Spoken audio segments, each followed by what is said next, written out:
उन्होंने आग्रह किया, आपके बराबर में आग्रह पड़ता है, इस धरती पे कहा था।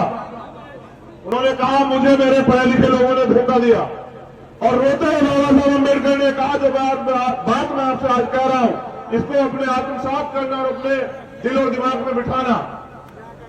उन्होंने कहा बड़ी मुश्किल से मैं इस कारवा को तमाम तरह के अपमान परेशानियां सहते,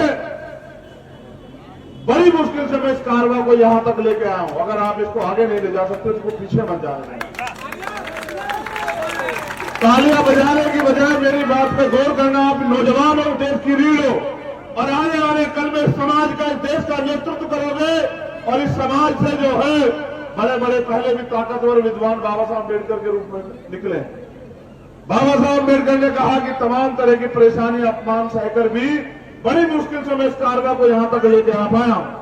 अगर आप इसको आगे नहीं ले जा सकते तो इसको पीछे मत जाने।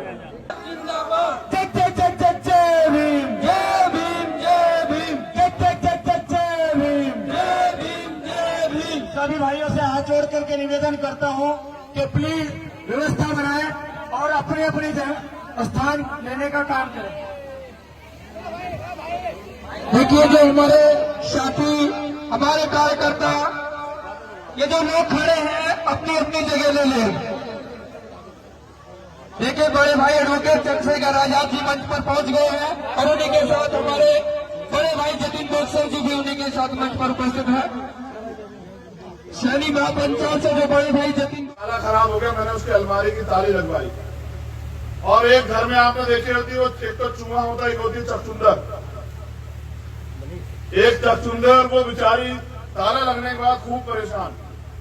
मैंने भी वो उसमें ताला इसलिए लगाया कि उसने बहुत सारी चीजें काट दी थी उसमें कागज मेरे। वो इतनी परेशान, कभी इस कपड़े में घुस, कभी इस अलमारी की तरफ जा, वो प्रयास करे अंदर घुसने के। उसको मैंने 2 घंटे देखा। 2 घंटे बाद मेरी समझ में बात आई कि इस अलमारी में कुछ ऐसा है जिससे ये बहुत प्रेम करती है। और मैंने वो अलमारी के दरवाजे खोल दिए कि मेरा कागज कटेगा कट जाए, लेकिन खोल दो। मैंने खोल दिया, और सुबह मुझे बेचैनी होगी क्या है उसमें, और मैंने देखा कि उस अलमारी में उसके 3 बच्चे थे छोटे। मैं समझ रहा हूं कि मैं ये जो फीमेल जिसको महिला कहते हैं, ये किसी रूप में हो, चाहे गाय हो, चाहे पशु हो, या कुछ भी हो, पक्षी हो, लेकिन वो जितना प्रेम अपने बच्चों से करती है इतना पुरुष कभी कर नहीं सकता। मैं दावे के साथ कह रहा हूं, मेरी बात को झूठी साबित करके दिखाना आप लोग।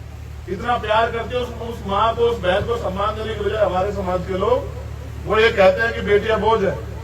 अगर वास्तविकता में समाज की तरक्की चाहते हो ना, तो बेटियों को बेटे के बराबर पढ़ाओ, उसको बोझ मत समझो। क्योंकि अगर आज आप उसकी शादी कर दोगे, जब वो बड़ी हो जाएगी, कल कोई दहेज का लोभी तेजाब डाल के, दवाई खिला के, पेट्रोल डाल के उसको जला देगा उस लालच में।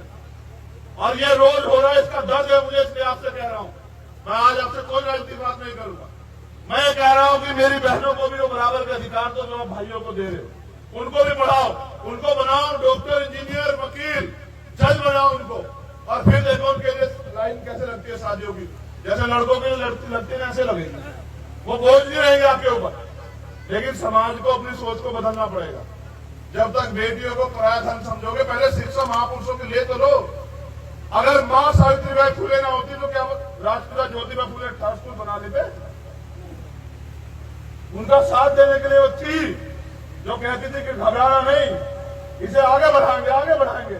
लेकिन आज हम क्या सिखा रहे हैं कि जो हम यहाँ कह रहे हैं वो घर जाके हमारे घर तक पहुंचेगा ही नहीं, तो हमारी बात कैसे आगे बढ़ेगी?